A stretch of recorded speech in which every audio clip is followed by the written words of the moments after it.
پیارے بچوں، کہانی شروع کرنے سے پہلے جلدی سے میرے چینل کو سبسکرائب کر لیں۔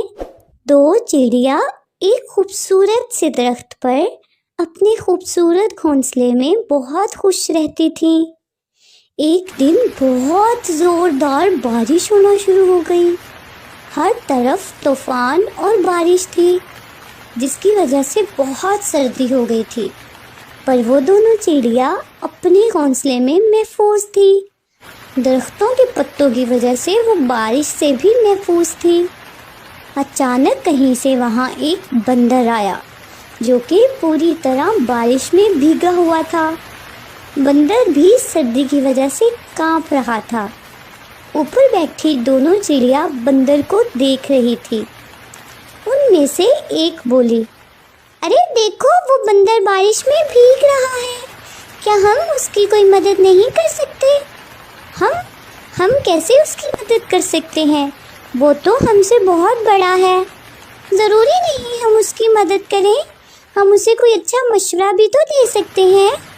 مشورہ؟ کیسا مشورہ؟ وہ تو بہت غصے میں لگ رہا ہے، اور وہ ہمارا مشورہ قبول کرے گا؟ ہم اپنا فرض ادا کرتے ہیں، ماننا نہ ماننا اس کی مرضی ہے۔ دیکھ لو، یہ نہ ہو کہ ہم مصیبت میں پڑ جائیں۔ نہیں، کچھ نہیں ہوتا۔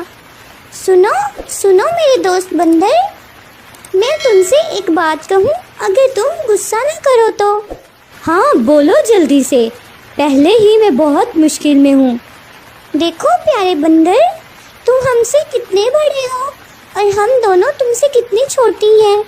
ہم نے پھر بھی بارش سے پہلے اپنا گھر بنا لیا تاکہ ہم بارش کے موسم میں خود کو محفوظ کر سکیں، لیکن تم تو اتنے طاقتور ہو، اس کے باوجود بھی تم نے پہلے سے کچھ نہیں کیا۔ چڑیا کی یہ بات سن کر بندر کو بہت غصہ آ گیا اور وہ درخت پر چڑھنا شروع ہو گیا۔ اس نے چڑیا کے گھونسلے کو توڑ دیا۔ بیچاری دونوں چڑیا دکھی ہو گئی اور وہاں سے بارش میں بھیگتی ہوئی چلی گئی۔